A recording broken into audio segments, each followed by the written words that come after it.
आज इस वीडियो में देखेंगे हम कि घर बनाते हुए हम क्या क्या गलतियां करते हैं जिनकी वजह से हमारे घर की कॉस्ट ज़्यादा आ जाती है और हमें बहुत ही ज़्यादा नुकसान झेलना पड़ता है। आज हम इन छोटी छोटी गलतियों के बारे में इसमें चर्चा करेंगे और देखते हैं एक हाउस प्लान किस तरीके से बनाया जाता है और इसमें वास्तु का ध्यान किस प्रकार से रखा जाता है। तो दोस्तों, स्वागत है आपका मेरे YouTube channel Rawat home design creator में। और मैं बताऊंगा आज आपको इस हाउस प्लान के बारे में किस तरीके से आप अपना खर्चा यहाँ पर कम कर सकते हैं और अपनी जेब पे किस तरीके से पैसे को बचा सकते हैं घर को बनाते हुए। तो स्टार्ट करते हैं दोस्तों। सबसे पहले देख लेते हैं, ये प्लॉट हमारा 30 फीट इंटू 30 फीट का है। 30 फीट तो दोस्तों इसकी विड्थ है और 30 फीट ही हमारी इसकी डेप्थ है। प्लॉट हमारे स्क्वायर प्लॉट है, इसलिए ये साइज भी हमारा 30 फीट का होगा और फ्रंट भी हमारा 30 फीट का ही रहेगा। तो सबसे पहले पैसे बचाने की बात आई अगर, तो जब हम प्लॉट देखते हैं तो एक चीज़ का हमें ध्यान रखना चाहिए। जो हमारा प्लॉट होता है और जो रोड का लेवल होता है उसे हमें चेक कर लेना चाहिए कि हमेशा जो भी हम प्लॉट ले रहे हैं उसका रोड का लेवल हमारे प्लॉट के लेवल के लगभग बराबर होना चाहिए, या थोड़ा हमारा प्लॉट का लेवल थोड़ा ऊपर हो तो जो हमारे लिए ज़्यादा बेहतर रहता है। लेकिन अगर प्लॉट का लेवल रोड के लेवल से नीचे रहेगा तो हमें इसमें नुकसान झेलना पड़ेगा, क्योंकि जब भी हम कंस्ट्रक्शन स्टार्ट करेंगे तो सबसे पहले हमें वहाँ पर फिलिंग करानी पड़ेगी, जिसमें कि हमारी अच्छी खासी कॉस्ट लग जाती है। ऊपर से जब हम फिलिंग कराते हैं तो हमारी वो लूज सॉइल होती है, तो डायरेक्ट उसमें भी हम अपनी फाउंडेशन नहीं बना सकते हैं। हमें फाउंडेशन वहीं से स्टार्ट करनी होती है जहाँ पे हमारी पहले से हार्ड सॉइल रहती है। तो दोस्तों, ये चीज़ ध्यान रख के हम इसमें अपना खर्चा बचा सकते हैं। चलो आगे बढ़ते हैं, देखते हैं। सबसे पहले दोस्तों, फ्रंट साइड पे तो हमारी मेन रोड आएगी। इस तरीके से हम मेन रोड को यहाँ पर सिंबलाइज करेंगे।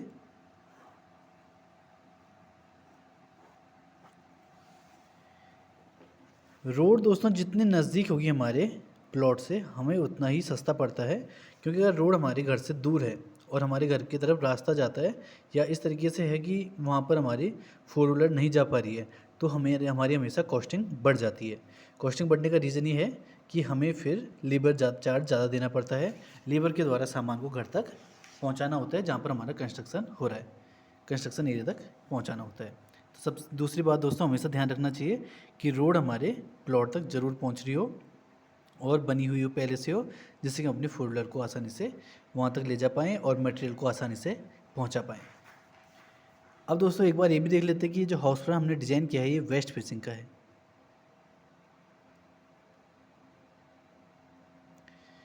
वैसे तो दोस्तों साउथ फेसिंग के भी हाउस प्लान बनाए जाते हैं, और साउथ फेसिंग का जो भी प्लॉट होता है हमारा, उसका जो प्राइस होता है वो 15 से 20% कम होता है।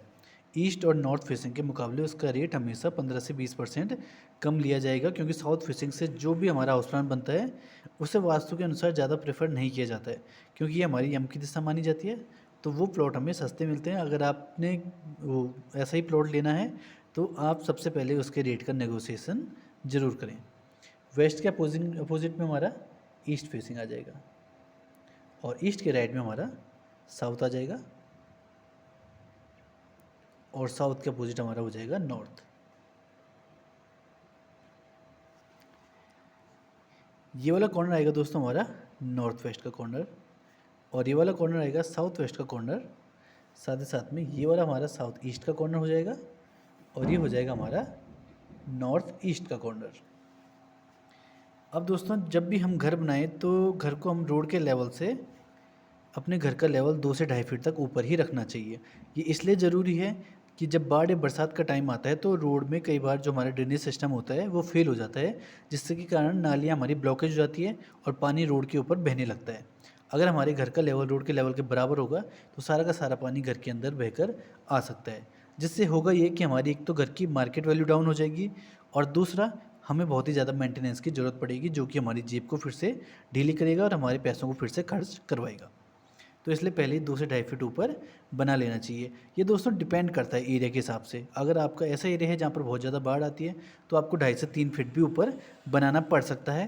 लेकिन अगर आपका एरिया ऐसा ही जहाँ पर बाढ़ आने की बहुत कम संभावना है तो वहाँ पर आप आधा फीट या फिर 1 फीट भी ऊपर रख सकते हैं।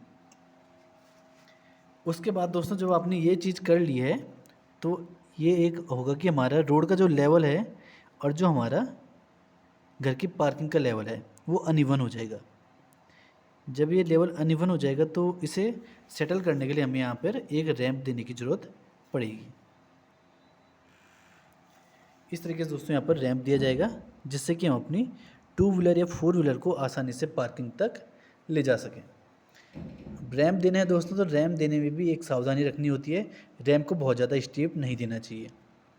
इसे अगर बहुत ही ज़्यादा इसे तीखा बना दिए यहाँ पर तो दिक्कत ये होती है कि जब हम अपनी 4 व्हीलर को ऊपर ले जाते हैं तो वो नीचे से इसमें रैंप पे टकराने की चांसेस रहते हैं जिससे कि हमें नुकसान हो सकता है। उसके अलावा दोस्तों अगर हम इसे रैंप को बहुत ही ज़्यादा लंबा दे देते हैं तो हो सकता है कि हम इसे रोड पे लेके आएँ, जो कि अगर गवर्नमेंट के लॉ माने जाएँ तो उसमें ये अलाउ नहीं है। तो वो लोग हमारे इस रैंप को तोड़ सकते हैं या फिर हम पर भारी जुर्माना भी लगा सकते हैं, इसलिए हमें इस चीज़ से बचना चाहिए। तो दूसरी चॉइस हमारे पास होती है दोस्तों कि हम अपने ही प्लॉट को थोड़ा जो हमारा कंस्ट्रक्शन है उसको या तो पीछे करें और फिर रैंप को लंबा दें, या तो हम कंस्ट्रक्शन तो हमारा यहीं तक रहेगा इस तरीके से, रैंप हमारा घर के अंदर के एरिया में आएगा, जिससे थोड़ा हमारे घर का एरिया जो है वो वेस्ट भी हो जाएगा अगर हम ज़्यादा लंबा रैंप देते हैं। इसलिए हमेशा हमारा जो एक वो होता है एंगल होता है उसके अकॉर्डिंग ही रैंप बनाना चाहिए।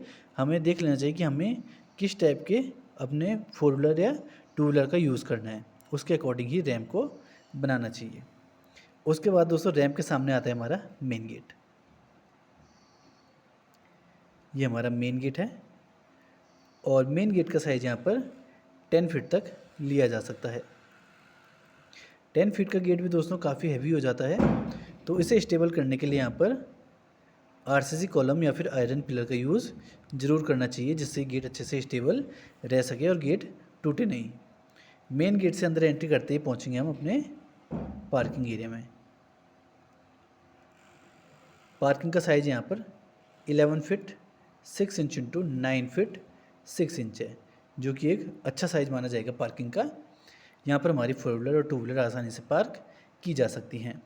साथ ही साथ यहाँ पर हमारा एक छोटा सा एरिया और बन जाएगा जहाँ पर हम छोटे मोटे गमले यूज़ कर सकते हैं। यहाँ पर इसे लॉन से ही डिनोट करेंगे हम। इसका साइज़ 3 फीट इंटू 3 फीट लिया जाएगा। पार्किंग से ही दोस्तों स्टेयर्स देने में हमें फ़ायदा ये होता है कि हमारा ग्राउंड फ्लोर और फर्स्ट फ्लोर दोनों ही सेपरेट हो जाते हैं, जिससे हमें जब हम इसे रेंटल पर्पज़ से यूज़ करना चाहें घर को तो वो भी आसानी से कर पाएंगे, और अगर इसमें अलग अलग फैमिली रहना चाहें तो वो भी इसमें आसानी से रह सकती हैं। स्टेयर्स दोस्तों हमारी इस तरीके से अपसाइड डायरेक्शन में दे रखी है। स्टेयर्स हमारी राइट हैंड की डायरेक्शन में टर्न कर रही है, जो कि वास्तु के अनुसार बहुत ही अच्छा संकेत माना जाता है। और स्टेयर्स के नीचे हमने ओपन स्पेस ही दे रखा है। स्टेयर्स के नीचे दोस्तों टॉयलेट या हमारा स्टोर रूम वगैरह हो गया, उसे देने से बचना चाहिए। अब आते हैं दोस्तों अपने मेन डोर पे। यहाँ पर हमारा मेन डोर रखा है। मेन डोर को MD से डिनोट कर दिया हमने, और साइज़ लिया जाएगा इसका 4 feet into 7 feet. Main door का साइज़ दोस्तों हमेशा थोड़ा बड़ा ही लिया जाना चाहिए, जिससे घर का सामान आसानी से अंदर ले जाया जा सके। मेन डोर से अंदर एंट्री करते ही पहुंचेंगे अपने हॉल के एरिया में। हॉल का एरिया है 10 फीट इंटू 18 फीट। इस साइज के हॉल में 7 सीट का सोफ़ा साथ में टेबल चेयर आसानी से लगाई जा सकती हैं, फिर भी हमारे पास ये हॉल काफ़ी ज़्यादा ओपन रहेगा। इसके अलावा इसके वेंटिलेशन के लिए फ्रंट साइड पे विंडो भी प्रोवाइड करवा रखी है, जो कि हमारी W1 विंडो होगी, और W1 विंडो का साइज़ लिया जाएगा 5 feet into 4 feet. Back side में भी इसके एक विंडो को प्रोवाइड करेंगे हम, ये भी हमारी W1 विंडो रहेगी, और साइज़ इसका भी 5 फीट इंटू 4 फीट ही लिया जाएगा। अब आते हैं दोस्तों टॉयलेट में। ये हमारा टॉयलेट हो जाएगा यहाँ पर, जिसमें D2 डोर का यूज़ करेंगे, और इस डोर का साइज़ होता है हमारा 2 feet 6 inch into 7 feet. Toilet के साइज़ की बात करें अगर तो ये हमारा 5 फीट इंटू 7 फीट का टॉयलेट, जो कि एक अच्छा खासा साइज़ यहाँ पर मिल जाता है हमें। इस टॉयलेट के वेंटिलेशन के लिए यहाँ पर एक वेंटिलेटर यूज़ करेंगे, जिसे हम V से डिनोट कर रहे हैं। अब आते हैं दोस्तों अपने बेडरूम पे। ये हमारा बेडरूम है, जिसमें हमने D1 डोर का यूज़ कर रखा है, और D1 डोर होता है हमारा 3 फीट इंटू 7 फीट साइज़ का।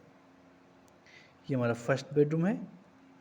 इस बेडरूम का साइज़ है 12 फीट इंटू 9 फीट 6 इंचज़, जो कि एक बहुत ही अच्छा साइज़ रहेगा बेडरूम का।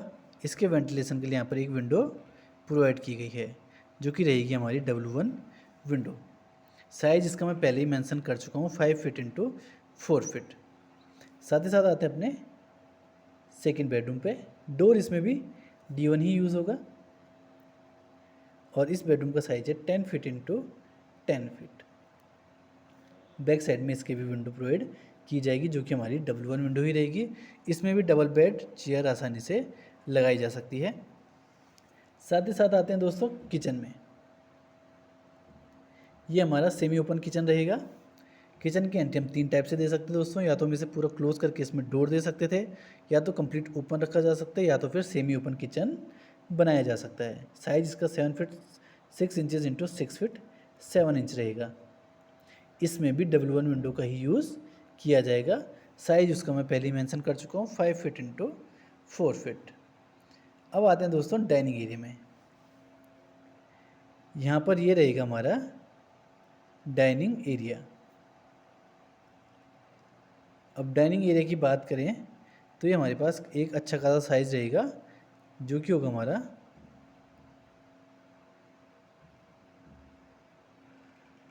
18 फीट। ये हमारा 18 फीट इंटू 8 फीट होगा, जो कि एक बहुत ही अच्छा साइज़ रहेगा जहाँ पर हम अपना 8 सीट का डाइनिंग टेबल आसानी से यूज़ कर सकते हैं। अभी तक तो दोस्तों हमने इसका हाउस प्लान को देखा है जो हमारा प्रपोजल ड्राइंग है। अब इसके वास्तु को देख लेते हैं कि वास्तु इसमें किस तरीके से दिया गया है। हाउस प्लान बनाना हमने वेस्ट फेसिंग से स्टार्ट कर रखा है। ये वेस्ट फेसिंग का प्लॉट है दोस्तों हमारा। जो मेन गेट आया है वो नॉर्थ वेस्ट में आ रखा है। ये होता है हमारा वायव्य कोण। इस कोण में दोस्तों वायु का संचरण बहुत ही अच्छा माना जाता है और ये हमारा नॉर्थ वेस्ट का कॉर्नर रहता है।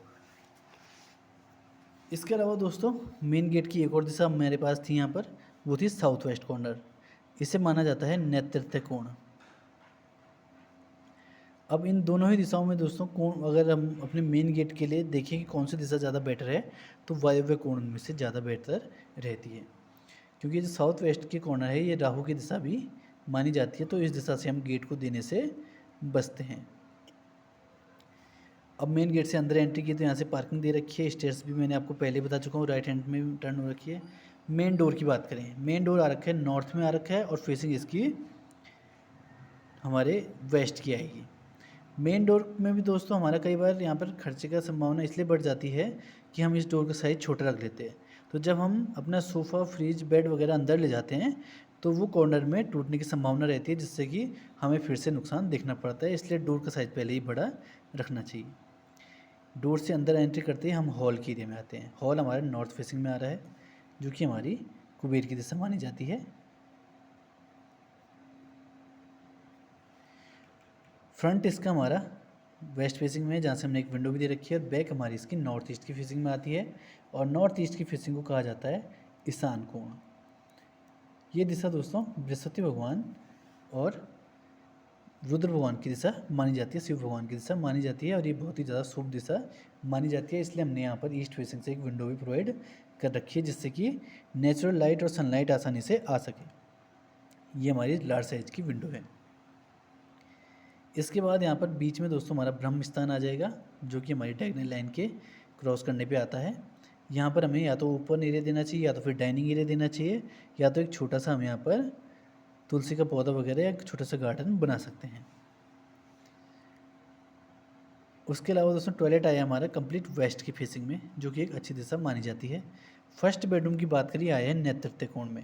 नैऋत्य कोण में दोस्तों घर का जो मुख्य होता है उसके लिए बेडरूम बनाया जाता है। इसे मास्टर बेडरूम की तरह भी नोट किया जा सकता है।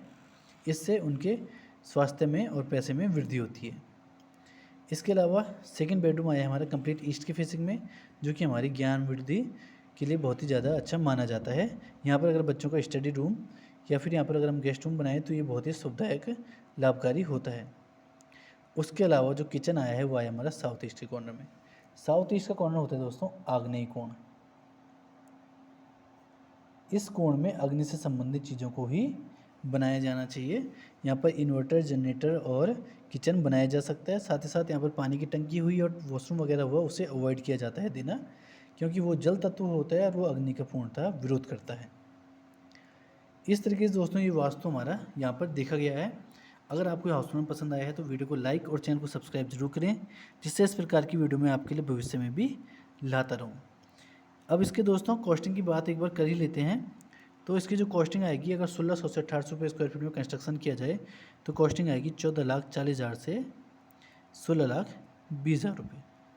ये दोस्तों इसकी कॉस्टिंग आ जाएगी। वीडियो में दोस्तों लास्ट तक बने रहने के लिए आपका बहुत बहुत धन्यवाद।